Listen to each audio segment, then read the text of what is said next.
할렐루야. 예레미야 48장 말씀 함께 나누겠습니다.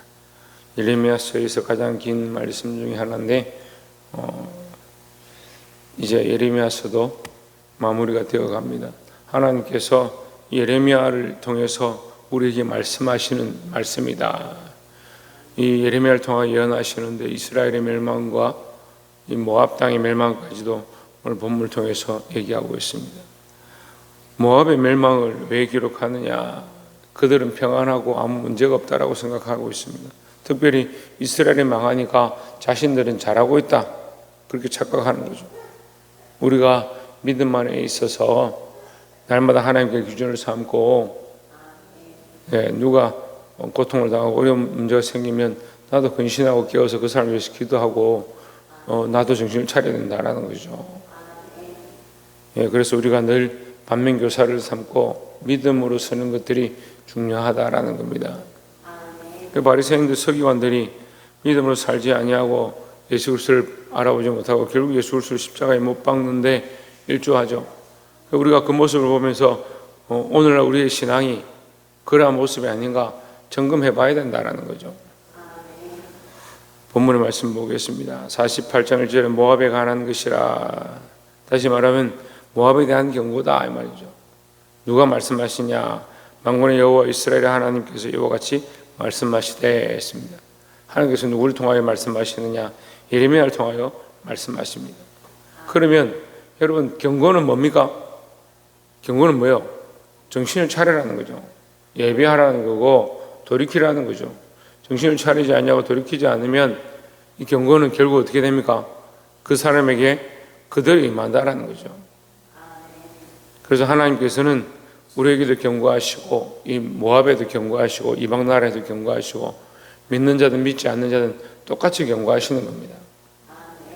그래서 우리가 하나님의 마음을 알고 하나님 앞에서 바로 서서 돌이키게 되기를 주의 이름으로 축원합니다. 13절에 보시면 이스라엘 집이 베델을 의뢰함으로 수치를 당한 것 같이 모압이 그 못으로 말미암아 수치를 당하리로다 했습니다. 그 이스라엘 집이 베델을 의지했다. 베델을 의지해야 되죠. 근데 베델에 계신 하나님을 의지하고 그 약속을 기억해야 되는데 그 야곱이 돌아와서 베델에 단을 쌓았던 그 사실, 그 하나님과의 그 언약을 기억해야 되는데 어떻게 하냐? 베델만 좋아하는 거죠. 그래서 사람들이 자꾸 우상화하는 거예요. 우상화. 하나님 앞에 예배해야 될 사람들이 자꾸 사람을 우상화하는 거예요. 대형 교회들이 죄송하지만 목사들 세워놓으면 그 목사를 우상화시키고, 이단들이 왜 이단이 됐느냐? 그 세워진 자를 자꾸 신격화하는 거죠. 근데 그것이 인간의 본성인 것 같아요. 여기도 나와 있습니다. 이스라엘도 어떻게 하냐? 이스라엘 집이 베델을 의뢰함으로 수치를 당한 것 같이 했습니다. 하나님을 의지해야 되는데 하나님과의 그 사건만 의지하는 거죠. 거기 그 자체가 뭐가 되냐? 그들에게 우상이 되었다. 그런 것 같이 모압이 그 못으로 말미암아 수치를 당하리로다 했습니다. 모압이 뭘 의지하느냐? 그 못이라는 신을 의지하는 거예요. 그 우상을 의지한다는 거죠. 그게 하나님이 아니고 생명이 없는 그 우상 자체를 의지하니까 결국 하나님 앞에 맡게 된다는 거죠.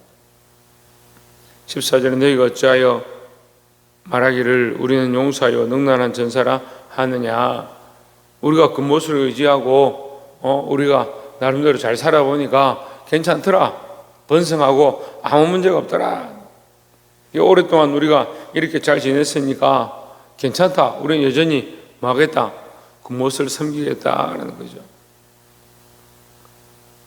15절에 만군의 여호와를 걷는 왕께서 이와 같이 말하노라.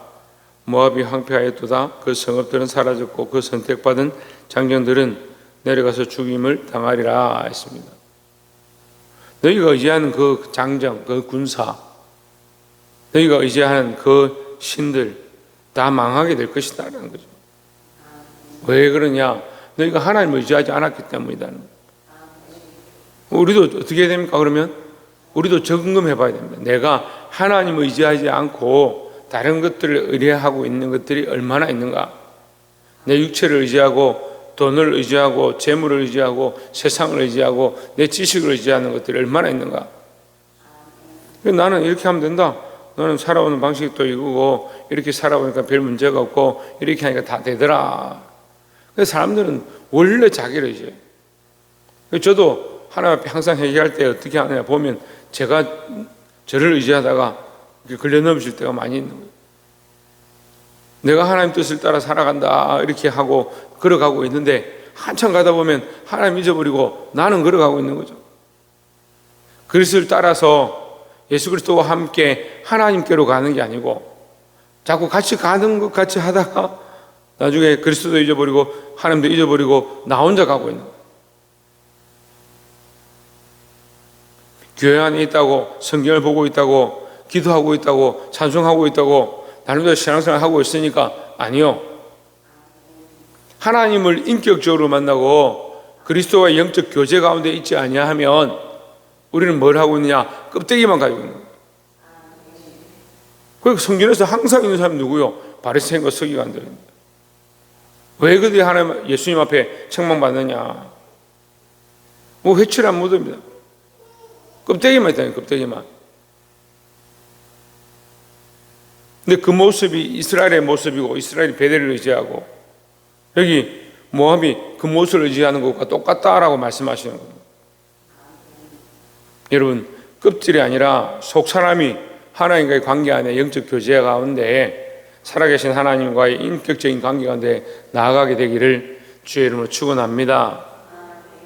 두 번째로 26절에 말씀 모압으로 취하게 할지어다 이는 그가 여호와께 대하여 교만함이라 그가 토한 곳에서 딩금으로 조롱거리가 되리로다. 자, 모압을 뭐라고 하냐? 교만합니다. 누구에 대하여? 하나님께 여호와께 대하여 교만합니다. 여호와께 대하여 왜 교만하느냐? 그가 알만했다는 거예요. 하나님 알만했다. 그가 토한 것에서 뒹굴므로 조롱거리가 되리로다. 토한 것에서 뒹군다. 죄를 다시 밥 먹듯이 한다 이 말이에요. 죄를 잘못했다고 돌이켜놓고 하나님 살아계신 줄 알아놓고 또 뭐하냐? 또 자기 마음대로 사는 거죠. 그게 조롱거리가 되는 거예요. 예수 믿는 사람들이 예수 믿고 하나님 알고 그리스도의 십자가의 길을 가야 되는데 자꾸 자기 마음대로 사니까 세상 사람들이 조롱하는 거예요. 이게 심각한 문제예요. 그래서 하나님 뭐라고 하시냐? 그게 교만이라는 거예요. 예수 믿는다는 간판을 붙였는데 자기가 주인이니까 교만한 거예요. 교만이 따로 있는 게 아닙니다. 그리스도를 주인 삼지 않는 것이 교만이라고. 아무리 얘기해도 자꾸 자기가 주인인 것. 그걸 회개하지 않으니까요. 내가 내 마음대로 결정하고 내가 살고 싶은 대로 살았던 것들을 회개하지 않으니까 계속 뭘 하느냐? 계속 교만한 거예요. 그런데 교만한 줄 모르는 거죠. 그러니까 어떻게 해요? 토한데 뒹구는 짐승과 같다. 신약에서 예수님 시대 때 똑같이 얘기합니다. 개에게 진주를 주지 마라. 개가 그 토한 데 돌아가고 돼지가 그 더러운 데 눕는 거가 똑같다. 누가 그러냐? 믿음의 사람이 믿음을 살고 자기 교만을 버리고 자기가 주인 된 거 버려야 되는데 예수 믿는다 하면서 계속 누가 주인이야? 자기가 주인. 사도 바울을 통해서 우리에게 말씀합니다. 갈라디아를 통해서 나는 죽고 내가 그리스도와 함께 십자가에 못 박혔다. 십자가에 못 박혔다는 십자가는 다 알잖아요. 뭐요? 사형틀인데 누가 죽어야 돼요? 예수님이 죽어야 돼요. 십자가 형틀에 내가 죽어야 되는데 그럼 나는 죽고 누가 사느냐? 예수 그리스도가 살고 나는 죽고 예수 그리스도가 살기 때문에 이제는 내가 사는 것이 아니고 내가 살았다는 이름 믿는 게 아니고 그리스도를 믿는 믿음만 가진 내가 산다 이 말이에요. 그 믿음 안에서 사니까 예수 그리스도를 믿는 믿음으로 사는 내가 산다. 살긴 살아있는데 뭐가 살았느냐? 내가 사는 게 아니고 그리스도를 믿는 믿음이 사는 거예요. 믿음으로 사는 내가 살아야 되는 거예요. 자꾸 뭐 어떻게 돌아와요? 내가 살아나는 것으로 돌아오는 거예요. 그 십자가에 죽어야 되는데 자꾸 뭐가 있습니까? 살아난 내가 남아있는 거죠. 그러니까 뭐래요? 교만하다. 29절에 우리가 모압의 교만을 들었나니 심한 교만 곧 그의 자고와 오만과 자랑과 그 마음에 그만이로다. 앞에서 표현한 것과 똑같이 하나님 필요 없다, 하나님 없어도 된다라고 하는 것이 교만이다. 이걸 아까 다시 설명했습니다. 신약적으로 말하면 뭐라고요? 예수 그리스도가 주인 되지 않는 삶, 그 내가 주인 된 삶을 사는 것이 교만이다라는 거죠. 어떻게 해야 되겠습니까? 회개해야 합니다. 회개. 우리는 날마다 회개하는데요, 뭘 회개하느냐? 죄를 회개하죠. 그 죄는 뭐예요? 교만이죠. 그 죄와 교만은 어디에 따라가냐? 자기가 주인 된 대로. 에덴 동산 선악과 사건으로 다시 돌아가면 결국 죄를 지었습니다. 선악과를 따먹었습니다. 부끄러움을 가렸습니다. 누가 죄 지었냐? 왜 이렇게 했느냐? 하나님 당신이 줘가지고 하와가 뱀이 깨어가지고요. 누구를 원망하고 있어요? 창조주 하나님을 원망하고 있어요. 그 얼마나 교만합니까?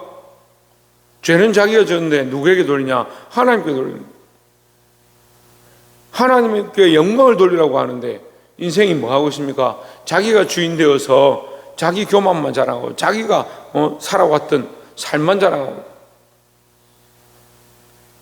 여러분, 모압이 교만한 것처럼 우리도 교만하고, 이스라엘이 다른 것들을 의지했던 것처럼 우리도 육신을 의지하고 세상을 의지하는 이 습관들을 회개하고 하나님께로 돌아가기를 주의 이름으로 축원합니다. 마지막 세 번째로 48장 47절에 그러나 했습니다. 그럼 46절까지가 뭐예요? 46절까지의 이 모든 말들은 그러나가 될 것이다. 그 하나님의 경고는요, 46절까지가 다 경고죠. 모압이 망할 것이다. 그들의 교만으로 망할 것이다. 그들이 하나님 알지 아니하고 하나님을 섬기지 아니하고 다른 것을 의지함으로 망하게 될 것이다. 그러나는 뭡니까? 이 경고도 하나님께서 너희가 돌이키기를 원해서 하나님의 사랑으로 말씀하시는 것이다. 내가 이렇게 경고하지만 그러나 뭐 하기 원한다? 너희를 살리기 원한다 이 말이죠. 우리에게 교만을 가르쳐 주시고 우리가 주인 되어진 이 삶의 껍데기를 말하고 있는 것은 그렇게 살아라, 그 껍데기로 살고 그 교만함으로 살아라, 회칠한 무덤으로 살아라고 하는 게 아니에요. 근데 이걸 오해해서 들으니까 자꾸 어떻게 해요? 바리새인처럼 서기관처럼 예수님을 힐난하고 비난하는 거예요. 교회는요, 바른 진리가 선포되고 바른 말씀이 선포되어야 됩니다. 내가 듣고 싶든 듣기 싫든 때로는 귀에 걸리고 왜 저렇게 말을 할까라고 들릴지라도 하나님의 말씀을 똑바로 들어야 되는 거죠. 근데 왜 그렇게 하느냐? 그러나 하기 위해서요. 그러나 하기 위해서. 우리를 징벌하고 망하게 하기 위해서, 무덤으로 만들기 위해서 하는 것이 아니고 여기가 살아나라는 거죠. 회복하라는 거죠. 예수 그리스도를 주인 삼으라는 거죠. 47절에 그러나 내가 마지막 날에 모압의 포로를 돌려보내리라 했습니다. 하나님께서 뭘 하기 원하시느냐? 돌려보내기 원하신다. 돌려보내고 회복하게 하시고 살려내고자 하는 것이 하나님의 마음이다라는 겁니다. 여호와의 말씀이니라 모압의 심판이 여기까지니라 했습니다. 여기까지니라 뭐요? 돌려보내기 원하시는 것이 하나님의 마음이고 돌려보낸 것까지가 하나님의 심판이다. 그 하나님 돌려보내기를 원하신다는 거죠. 사랑하는 성도 여러분, 우리에게도 하나님께서 똑같이 회복해 하기를 원하시는 줄 믿습니다. 그렇게 하기 위해서 우리가 이 말씀을 기억하고 하나님의 원래 사랑을 기억하고 회복되어지고 돌아오는 자들, 예수 그리스도를 주인 삼는 자리 가운데 나오게 되는 자들이 되기를 주의 이름으로 축원합니다. 기도하겠습니다.